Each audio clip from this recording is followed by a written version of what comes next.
Segundo o mercado do planeta, com um faturamento superior a 34 bilhões de reais por ano. Aliás, não poderia ser diferente. Eles dominam não só os lares brasileiros, mas aparecem constantemente nos cinemas, em obras como As Quatro Vidas de um Cachorro, A Revolução dos Bichos, Marley e Eu, Sempre ao Seu Lado e tantos outros.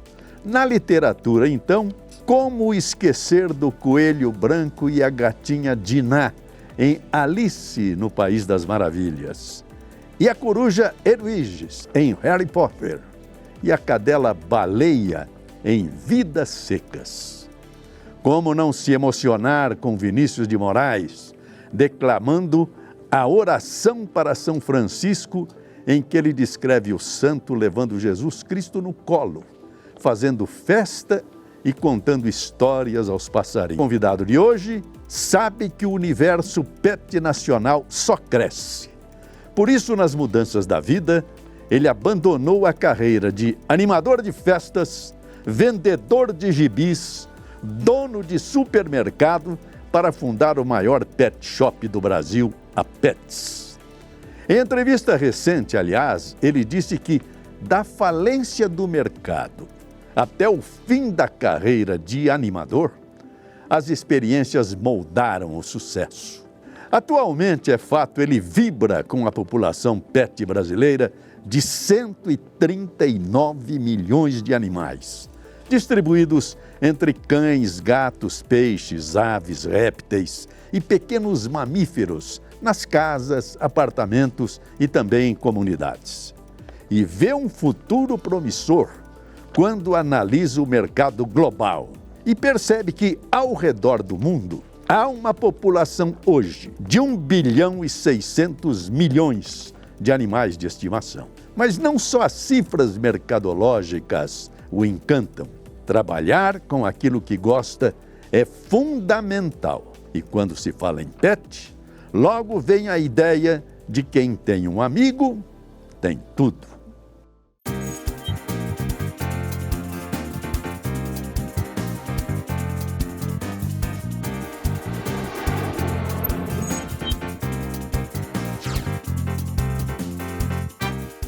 Senhores internautas e espectadores, estamos recebendo aqui hoje no nosso Vamos Falar do Brasil uma das figuras mais fascinantes da moderna economia brasileira e um homem que é um exemplo de superação.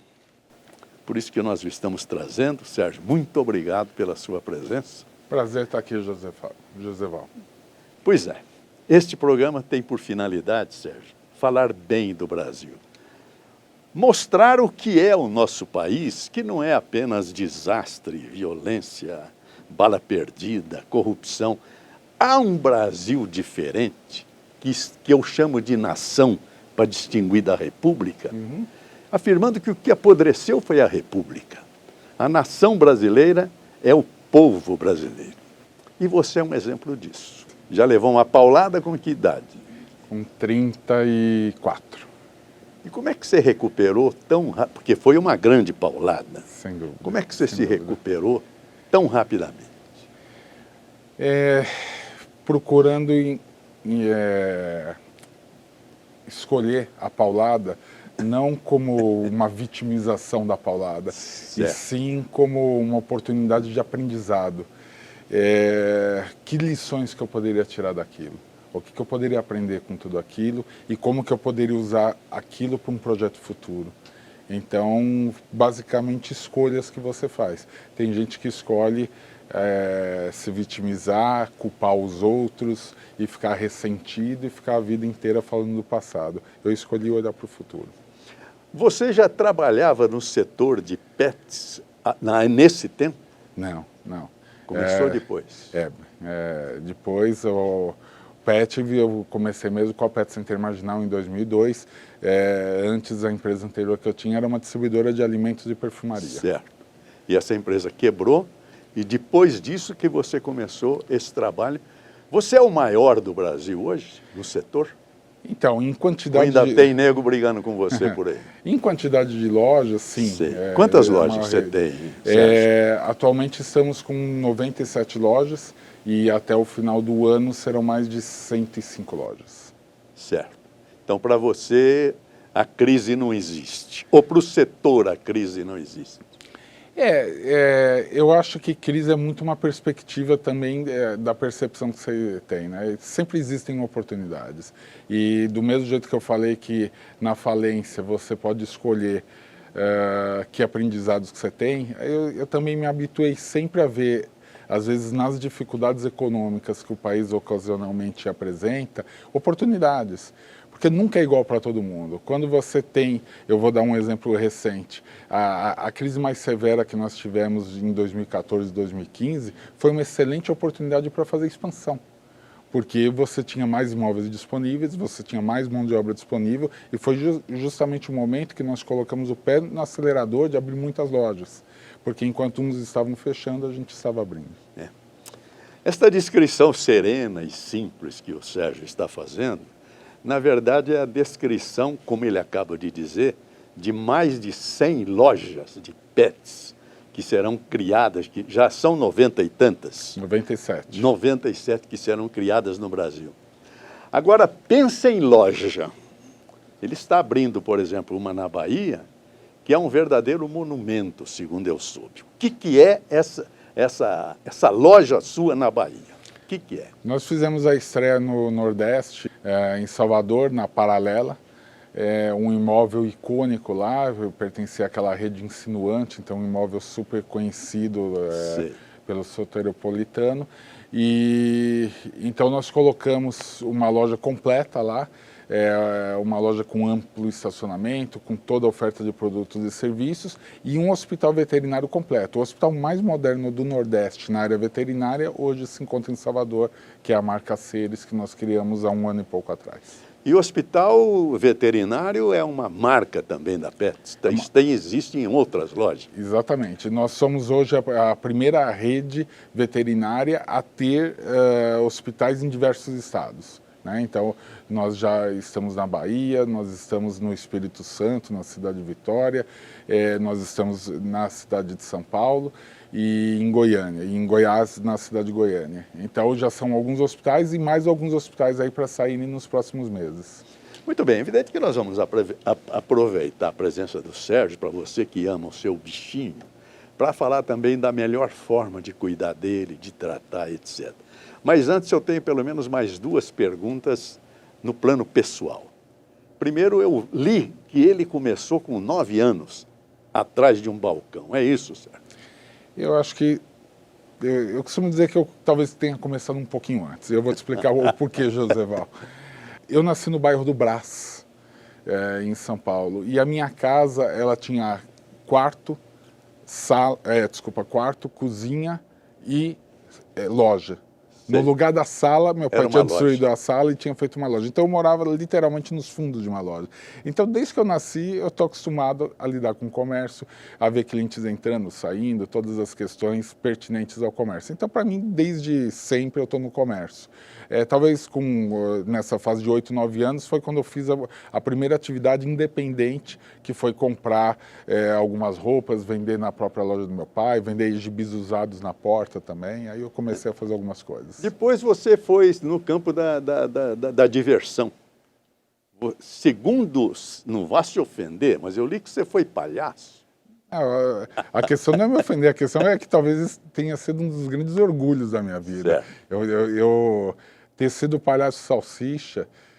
Eu costumo dizer, quando leio meu currículo, que as 2 coisas mais importantes não estão escritas no currículo. Uma delas é ter sido palhaço salsicha e outra coisa é ter quebrado. Porque são 2 coisas absolutamente que eu me orgulho, que foi um privilégio ter vivido essas 2 situações, porque são situações que ensinam muito. Tem muito aprendizado, tanto numa coisa quanto em outra. Eu li mal, porque até já faz alguns dias, ou a sua parceira era a sua namorada? Era minha namorada, sim, e aí depois nós casamos. Eu ia perguntar se ela te deu fora, não deu, não sei se... Não, nós casamos. Quantos filhos você tem? Ficamos 30 anos casados e agora tivemos 4 filhos e 2 netos. Muito bem. Você explicou en passant aquele repasse daquele momento trágico, dramático da sua vida para o Petz. Mas foi en passant.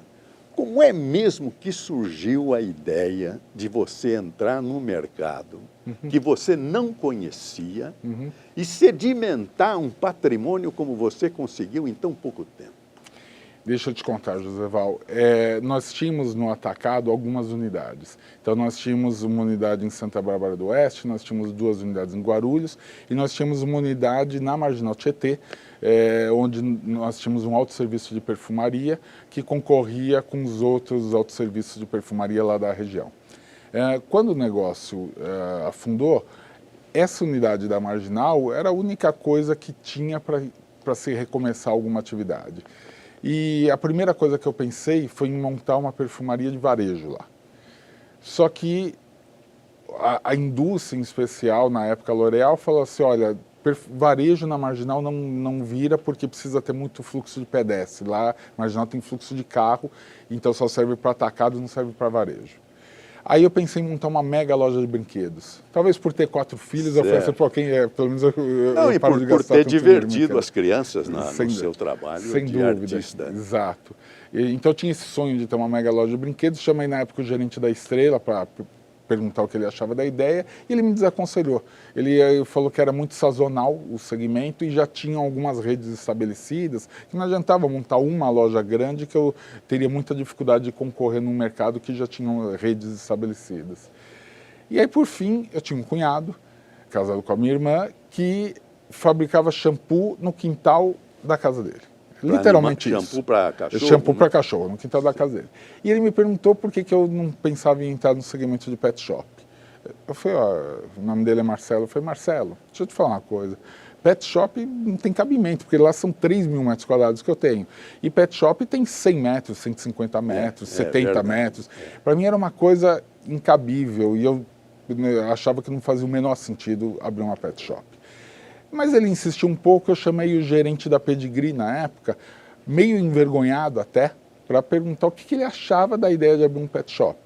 Ele me falou, depende, se você estiver pensando em abrir alguma coisa como a Cobase, pode fazer sentido. Eu falei, mas o que é Cobase?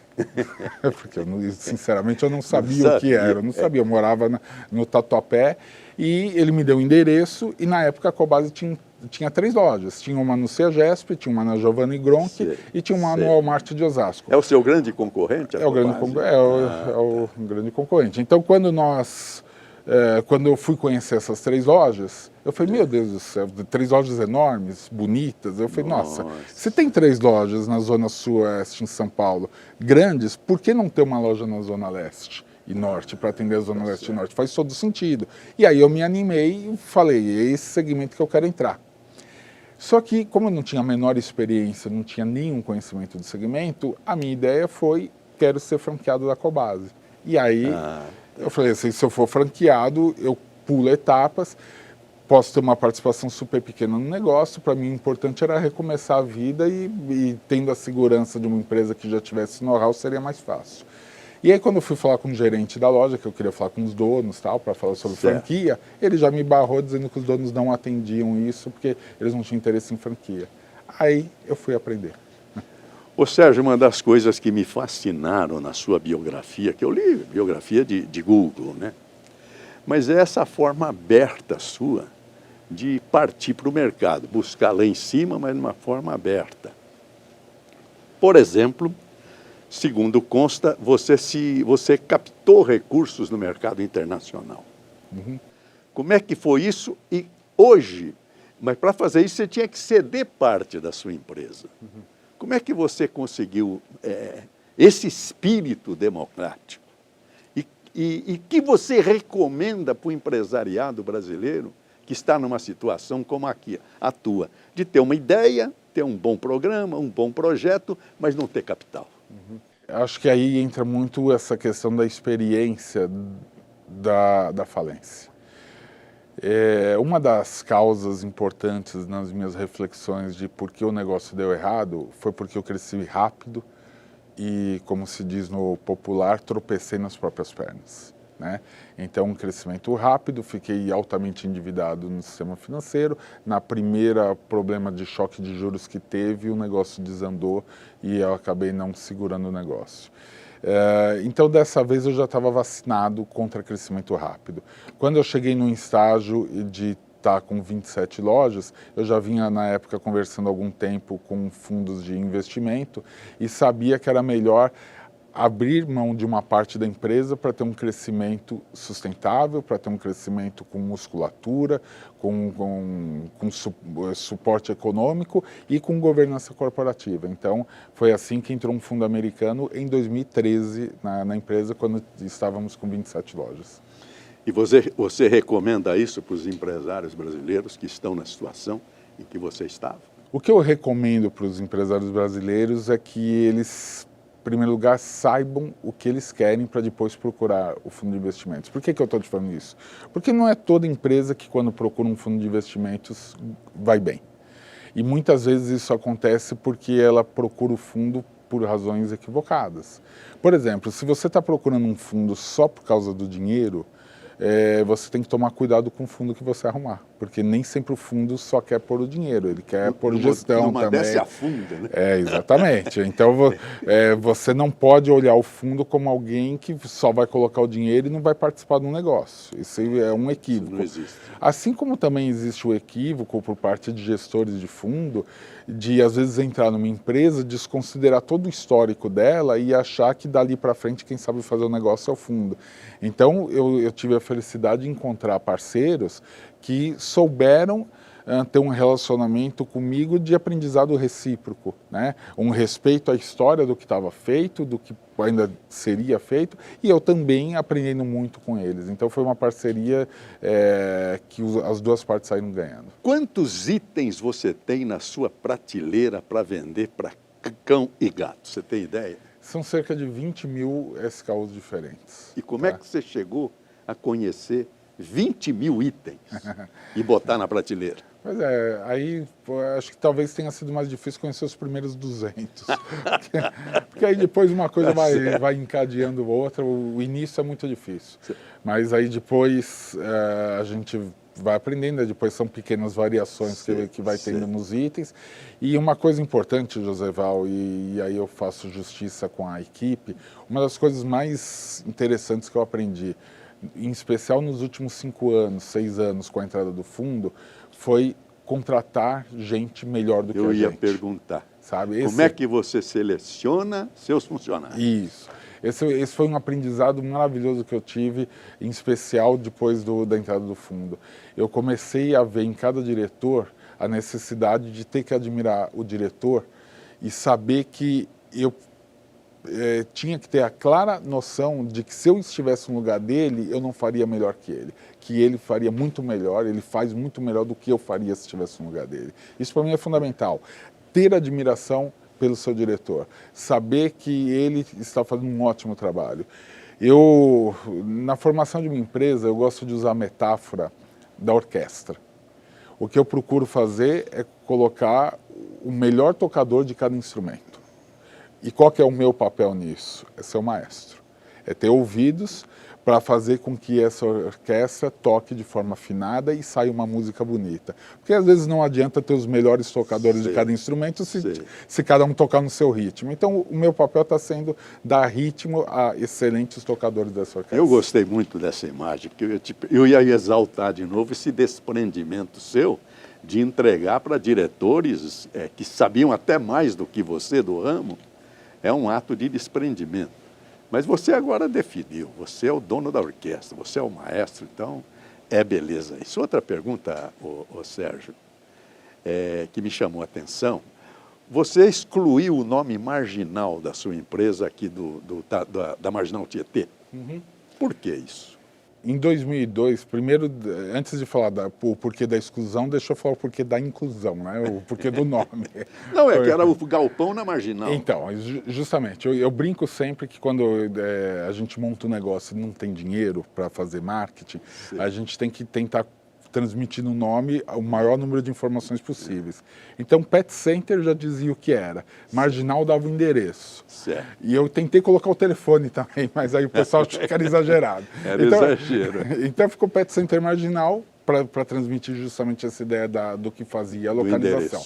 Só que quando eu montei esse nome, era para ter uma loja na Marginal que funcionasse bem. Sim. Só que aí começou a ter a segunda, terceira, quarta, quinta loja, e eu comecei a perceber que as pessoas gostavam do negócio, gostavam do nome Pet Center Marginal, e era bobagem procurar um outro nome. Então a segunda, terceira, quarta, quinta, 10ª loja foi sendo tudo Pet Center Marginal.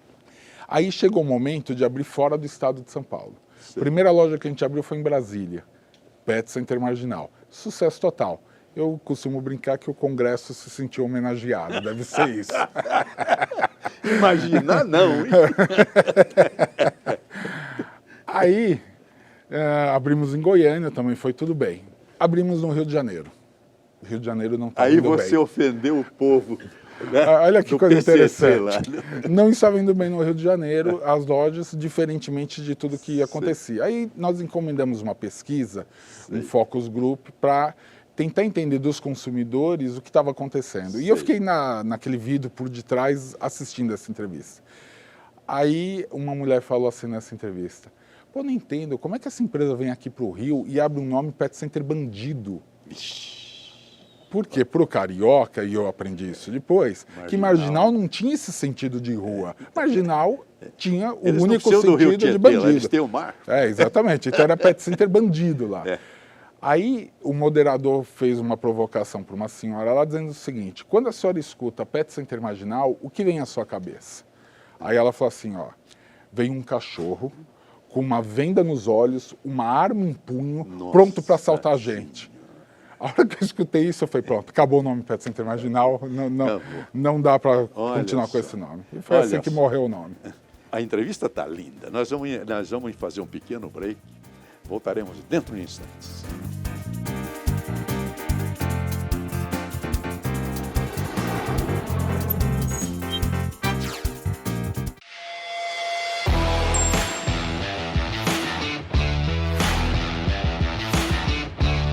Sérgio Reis chegando.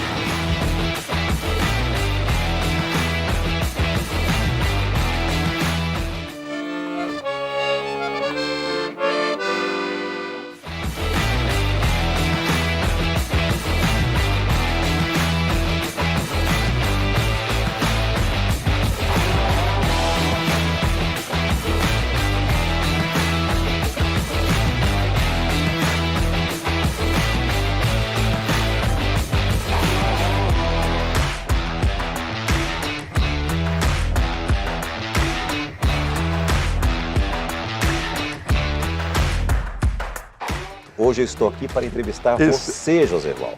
Isso é verdade? Prazer estar com vocês aí, muito grande, principalmente falar do Brasil. São 3 machos e uma fêmea, por sinal Maria, que com todos se parecia. Todos de olhar esperto pra ver bem de perto quem de muito longe é que vinha. Pra curar o teu despeito, vou meter pinga no peito, sufocar teu coração e nessa casa tem goteiro. Pinga em mim você. Oi, nós aqui outra vez. Não faz isso. Vamos embora. Vai lá. Nós enganamos vocês. Fingimos que fomos e voltemos. Oi, nós aqui outra vez. Essa música é da Minha Lavra. Olha que bom. E Geraldo Bloch.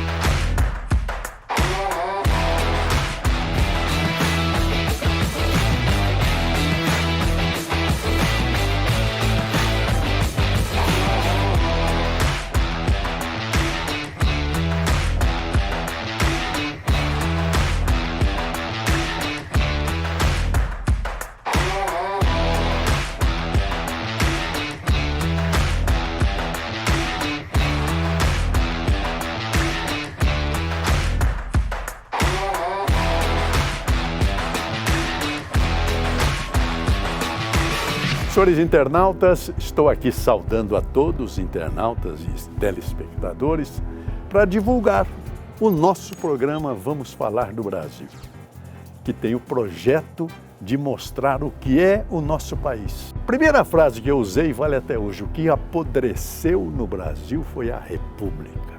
A nação continua incólume, intacta. Nossos artistas, nossos industriais, nossos agricultores, nossas mulheres, todos constroem essa nação com orgulho e com grandeza. E com um detalhe curioso, todos os grandes nomes que aqui vieram para enriquecer o nosso programa citam uma frase impressionante: as empresas são as pessoas.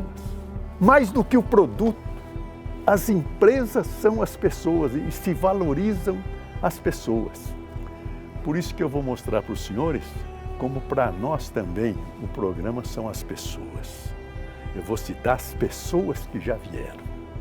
Veja bem, começou com o governador João Dória. Deixou o Palácio do Governo e veio aqui para abrir o programa Vamos Falar do Brasil. José, você tem razão. Educação e saúde são duas prioridades tão óbvias que devem fazer parte das prioridades de qualquer governo, estadual, municipal e federal. E acho que ele sabe o que está falando. Também veio Gustavo Junqueira, o nosso secretário da Agricultura. A Secretaria da Agricultura é a mais antiga secretaria do governo do Estado de São Paulo, né? Vem de 1892 e era uma secretaria de desenvolvimento econômico. Também veio o nosso ilustre secretário dos Transportes, João Otaviano Machado Neto. Novas plataformas de tecnologia, como nós falamos das rodovias inteligentes. Se eu consigo conversar com a rodovia, caminhão, em vez de ficar num congestionamento na marginal aqui, eu crio um corredor logístico com uma tarifa diferenciada e naquele corredor ele terá um incentivo tarifário em que a tarifa vai diminuir. Também veio figura extraordinária, Dr. Luiz Henrique Mandetta. Europeu, eles todos são sistemas já de muitos anos e o Brasil na primeira infância, vamos dizer assim, no sistema de saúde. Também veio o ex-ministro, que eu considero ministro da Agricultura, Roberto Rodrigues, que vai nos dar um show da história da vida e da natureza. Daqui a pouco vamos ter colhedeiras andando na roça, colhendo 3, 4 colhedeiras manejadas por um único operador no escritório, via satélite.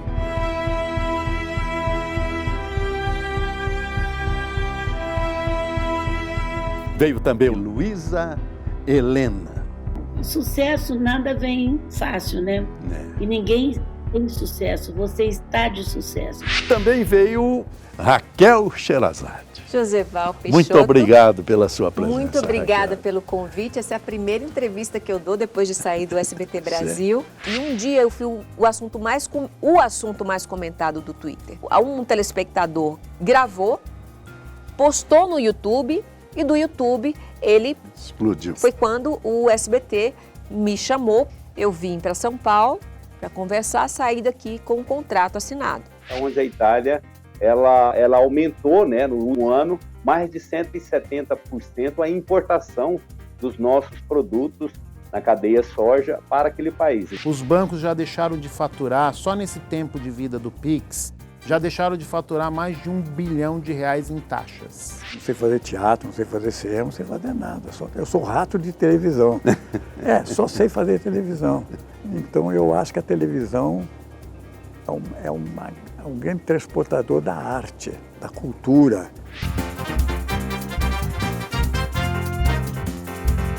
Sérgio Reis. Obrigado.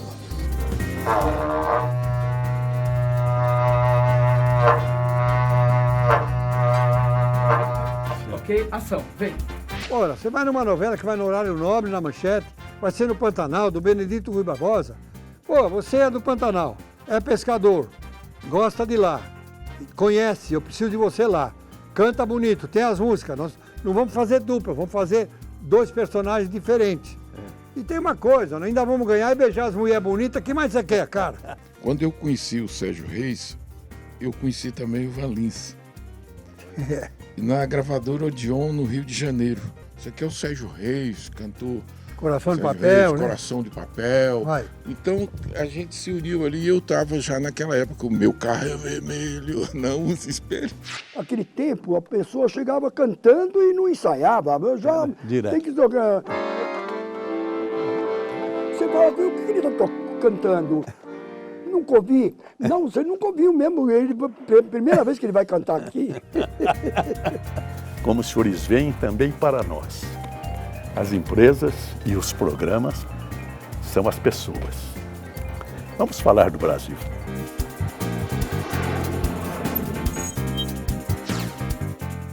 Senhores internautas, vamos voltar à nossa entrevista com o senhor Sérgio Zimmermann para falar de cão, gato, aves e animaizinhos.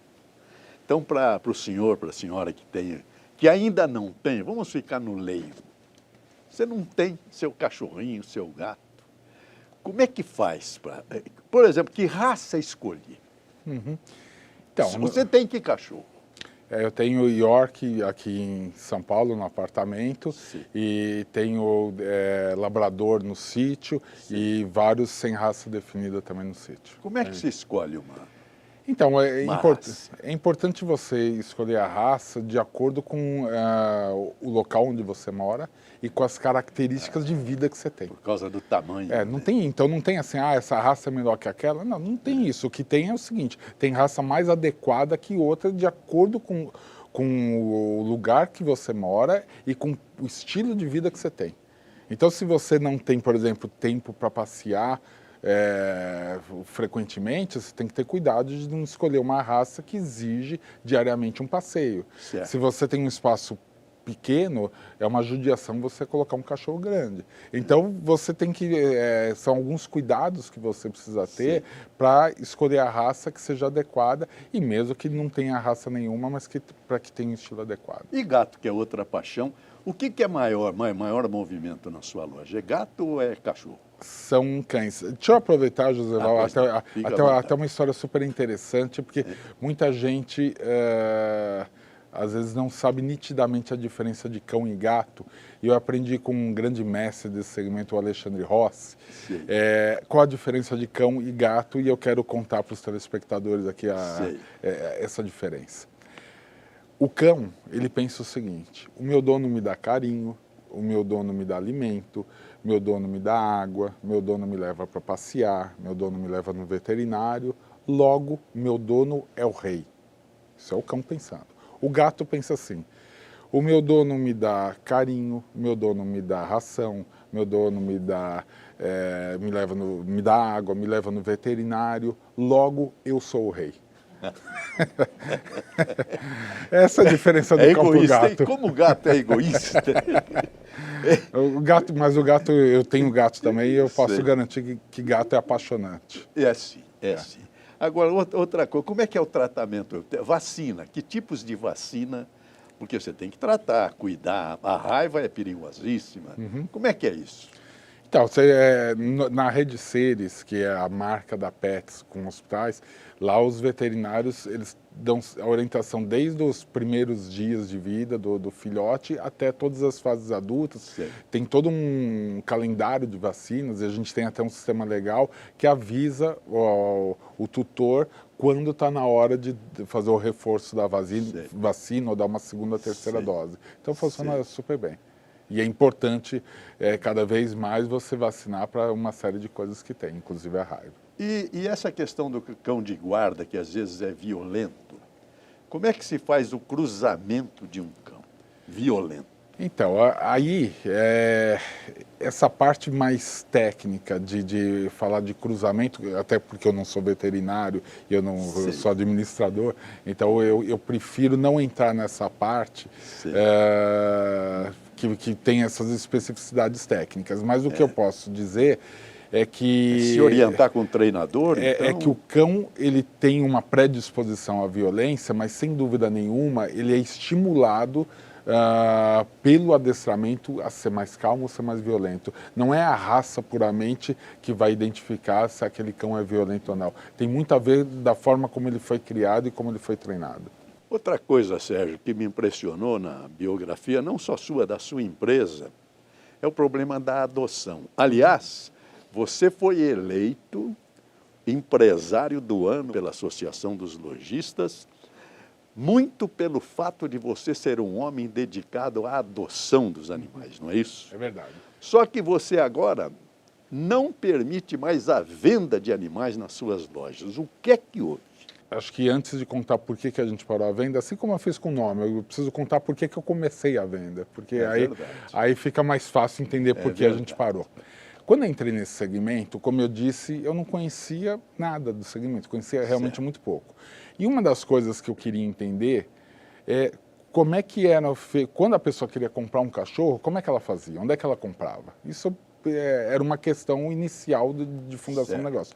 E eu sabia que era fundamental que a Pet Center Marginal, que estava sendo fundada, o pilar dela fosse o bem-estar animal. Isso para nós era um pilar desde o primeiro momento. E aí eu percebi que quando alguém queria comprar, na maioria das vezes, você comprava num posto de gasolina, numa feirinha que estava um monte de filhote, você comprava num porta-mala de carros, numa praça pública.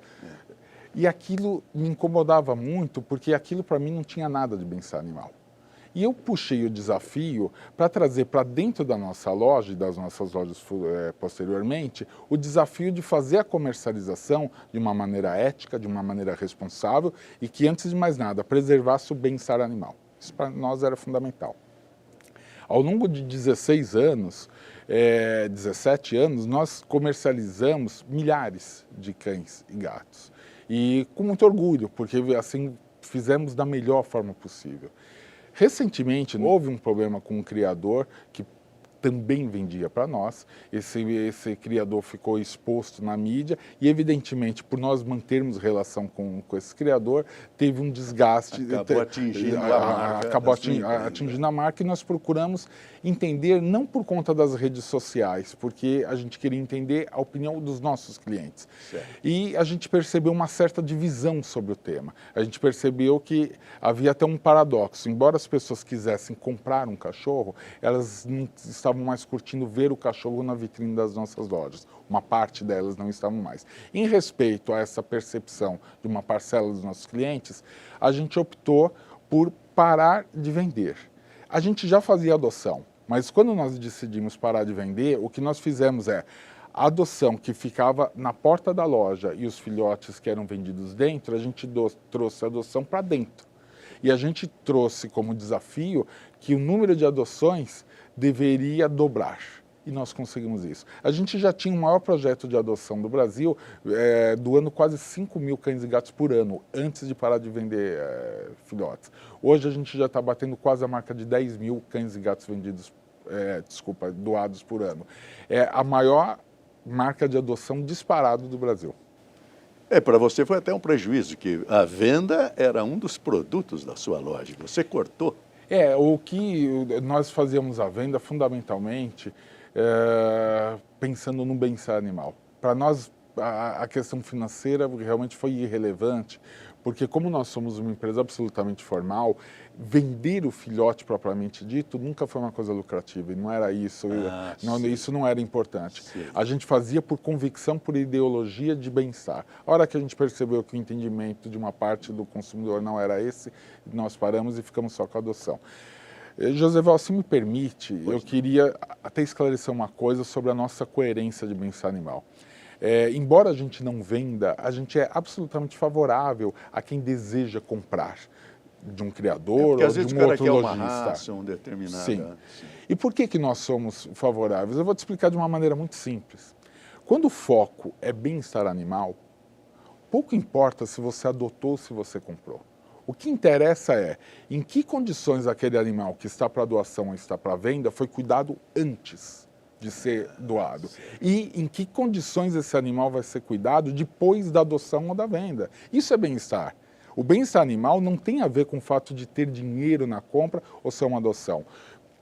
Resumindo isso que eu estou dizendo, eu prefiro 1000 vezes alguém que tenha comprado um animal e o trate muito bem, do que alguém que adote um animal e não o trate bem. É simples assim a questão de bem-estar animal para nós. Pegar o não trate bem. Uma das coisas tristes é o número de cachorros abandonados no Brasil. Você tem ideia desse número? Tem estatísticas muito diversas, eu acho que muito difícil confiar em alguma delas, porque são números muito diversos.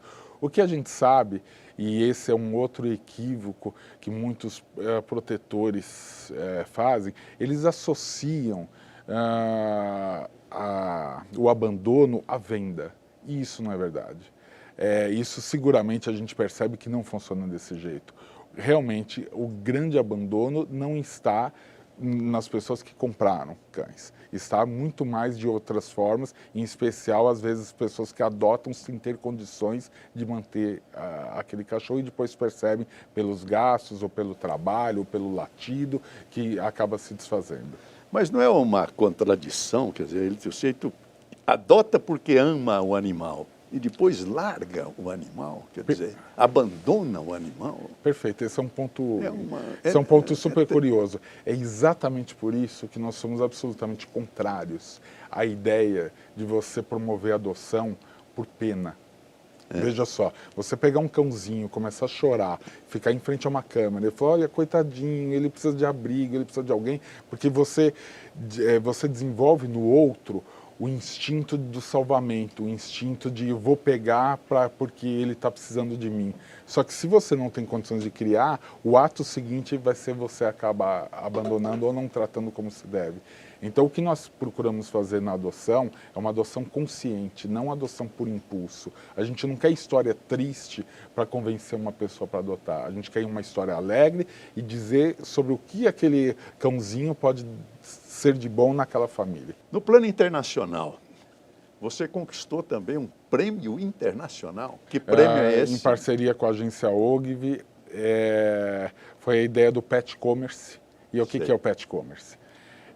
Você expõe o cão a algumas imagens e sons de brinquedos e através do reconhecimento facial, então foi o uso de inteligência artificial junto com o comportamento animal, 6 meses de estudo para isso, para que através da reação facial do cão, ele, quando gosta do brinquedo, vai para o carrinho de compras automaticamente. Quando ele não gosta, não vai para o carrinho. E assim ele escolhe a cesta de brinquedos que ele quer comprar. O que nos chamou muita atenção, antes de falar do prêmio, é que quando nós lançamos isso, obviamente as pessoas desconfiam achando que isso é só marketing, que isso não funciona. E todas as reportagens que saíram no Brasil e no mundo, os repórteres fizeram questão de testar antes e viram que funciona.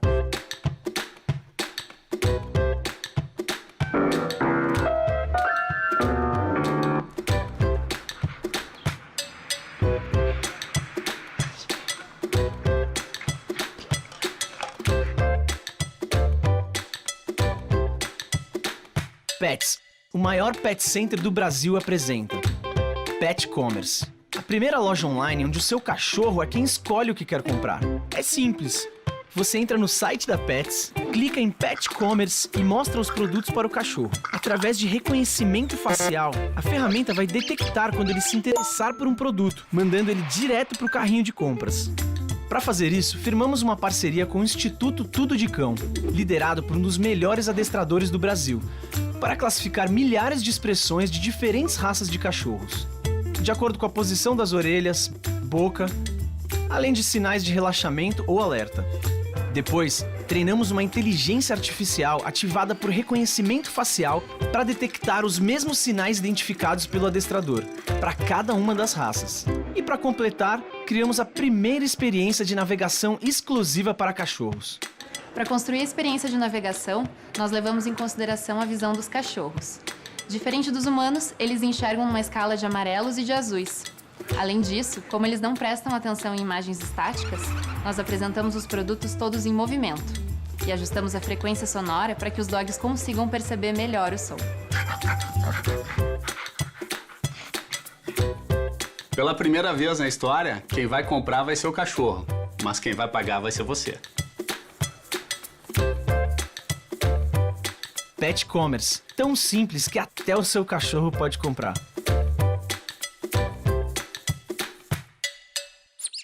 Só para você ter uma ideia, Joseval, nós viramos notícia em mais de 32 países do mundo. Olha só. 32 países do mundo. E o que me chama... gostoso, né? Não, e o que é um orgulho para todo o Brasil é que nós viramos notícia em 2 países muito especiais. Estados Unidos e Israel.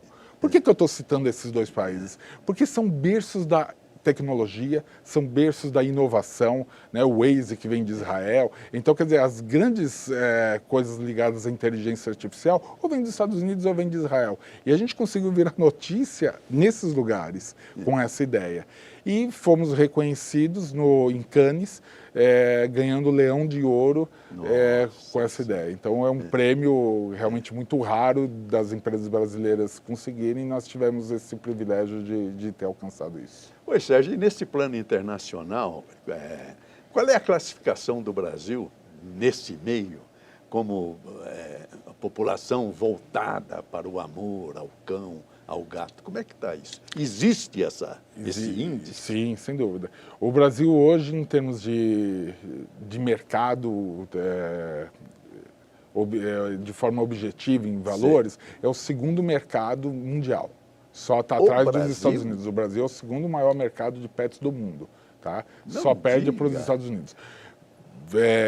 A bem da verdade, os Estados Unidos é o primeiro, com muita diferença para o Brasil, que é o segundo. Cerca de 8 vezes maior o mercado americano, porque nos Estados Unidos é tudo muito plural. Mas o Brasil está à frente de países como Inglaterra, como China, como França, nesse mercado de pets. Agora, na questão afetiva, sem dúvida nenhuma, o Brasil, se não estiver em primeiro, está em segundo, né, dos países que mais colocam pet como membro da família. O brasileiro, cada vez mais, eu brinco que o pet ele teve 3 momentos aqui no Brasil. Há 20, 30 anos atrás, o pet era o cão de guarda. Ele era aquele pet que você colocava no quintal para ele latir se alguém tentava pular o muro. Depois ele começou a entrar para dentro de casa. E nos últimos 15 anos atrás, ele ficava dentro de casa. E agora ele está na fase mais familiar possível, que ele está em cima da cama. Agora o pet foi para cima da cama e virou membro da família. É um membro da família, sem verdade. Você falou, realmente, o Pets agora acaba a ser um membro da família. Sérgio, algumas entidades ou algumas empresas ou alguns setores ainda impedem o ingresso da pessoa com o cão. Como é que você vê isso? Olha, shopping, às vezes, é proibido entrar. Sem dúvida. Eu lembro aqui, por exemplo, na cidade de São Paulo, que praticamente só o shopping em Higienópolis aceitava a presença de cães e era notícia isso. E, felizmente, para todos nós que somos amantes dos pets, está virando mais notícia hoje o shopping que não aceita do que o shopping que aceita. Na verdade, aceitar virou obrigação, virou normal. E eu te explico por quê.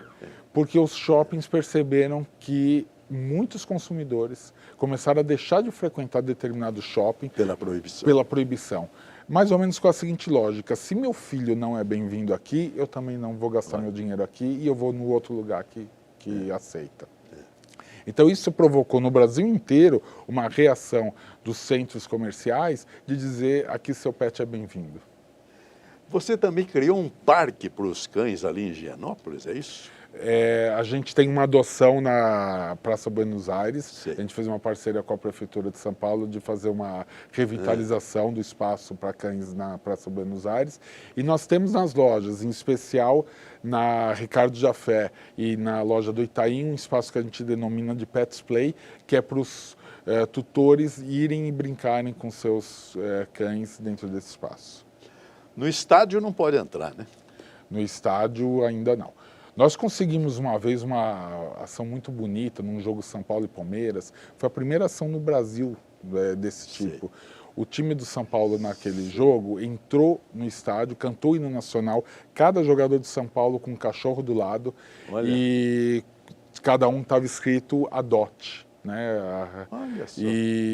Então foi muito bacana aquilo, que foi a primeira vez que os cães escutaram o hino nacional do lado do time perfilado. Quem quiser adotar um cão, apresenta-se na sua loja, em qualquer delas, demonstra o desejo. Exato. Já vai ser cadastrado. Ele é entrevistado pela ONG parceira, todo o sistema de doação é feito por ONGs parceiras.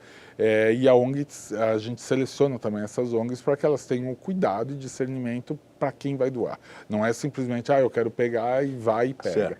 Tá? Tem um cadastro que você faz, é passado por uma entrevista, justamente para ver se você tem condições financeiras, para ver se você tem espaço adequado, se você tem um tipo de vida adequado. O cuidado que nós temos para doar é o mesmo cuidado que nós tínhamos para vender. Não muda.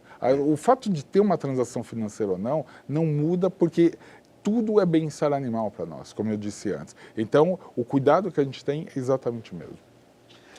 Ô Sérgio, nós estamos aqui para falar bem do Brasil e das perspectivas desse país maravilhoso.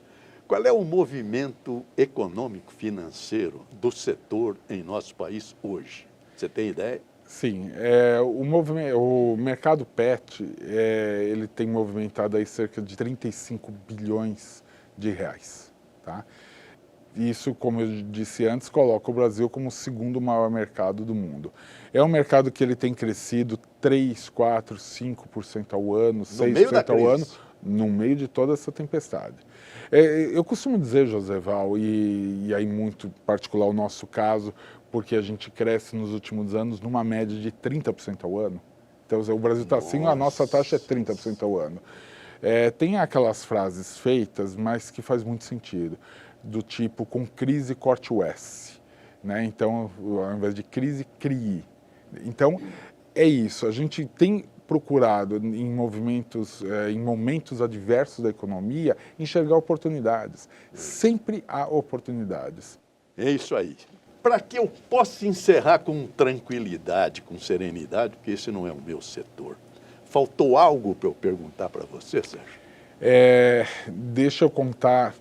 Acho que faltou dizer duas coisas importantes. Sim. Ao longo desses 17 anos, fui procurado e ainda sou procurado por muita gente que às vezes tem uma economia, pega o fundo de garantia, foi demitido e quer entrar em alguma coisa e vê no negócio de pet uma excelente oportunidade de montar um negócio e usar toda a economia da sua vida. E desde 2002 até hoje, eu tenho sido muito sincero quando eu respondo esse tipo de coisa e aproveitando a grande audiência do seu programa, falar isso para as pessoas que estão nos ouvindo. Eu sempre digo o seguinte, eu sempre pergunto antes o seguinte, mas por que você está querendo abrir um negócio? Se a pessoa me responder porque o negócio é bom e dá dinheiro, ou se responder porque eu gosto de cães e gatos, eu amo cães e gatos, eu digo, não abra, então, um negócio. Por quê? Porque se você gosta de cães e gatos, ao invés de ter uma loja pet, você deveria ter um cão e um gato, e não ter uma loja de cães e gatos. E se você acha que o negócio é bom porque dá dinheiro, possivelmente você não vai ganhar dinheiro, porque você está entrando pela razão errada. Quando você entra no negócio, seja ele o que for, e pet não é exceção, você deve entrar porque você quer fazer alguma diferença para as pessoas que vão consumir ali. Você tem que pensar que você vai entrar porque você vai dar um atendimento diferenciado, porque você vai ter produtos diferenciados, porque você vai agradar o consumidor de alguma forma, que vai fazer com que ele não consuma na loja do concorrente e consuma na sua loja. Então, por respeito ao dinheiro das pessoas, não monte uma coisa por impulso. Essa é uma coisa que eu queria dizer. E o que eu queria dizer para finalizar o caso da Pets, nós estamos num momento de absoluta nacionalização da empresa. Então, nós já estamos próximo de 20 estados. Então, a gente está abrindo agora quase todo o Nordeste, já vamos ir para o Norte também. Nós não falamos de passarinho, como é que são as aves lá na Pets? Então, o grande negócio do segmento são cães e gatos. Para você ter uma ideia, isso representa 92% do negócio. Aí depois vem pássaros, peixes e roedores. Isso, os três somados aí, a gente tem 7, 8% do negócio. Assim, é um mercado mais restritivo, tem pessoas que amam terem os pássaros. O amor era o curió, o canarinho, a araponga, o papagaio. Né? Não tenha dúvida. Então, assim, é um mercado mais restrito, mas a gente tem várias opções, não só dos próprias aves, como das gaiolas, dos brinquedos, dos alimentos. Então, é um mundo muito rico para o tutor também do pássaro. E, finalizando também, Joseval, queria também falar rapidamente sobre os seres, que nós já dissemos, mas falar da importância disso. O Brasil não tem uma rede de hospitais veterinários que seja referência. Hoje, quando o seu cão fica doente, Eu soube que você tem tomografia computadorizada lá na Bahia. É isso mesmo. Então, nós temos...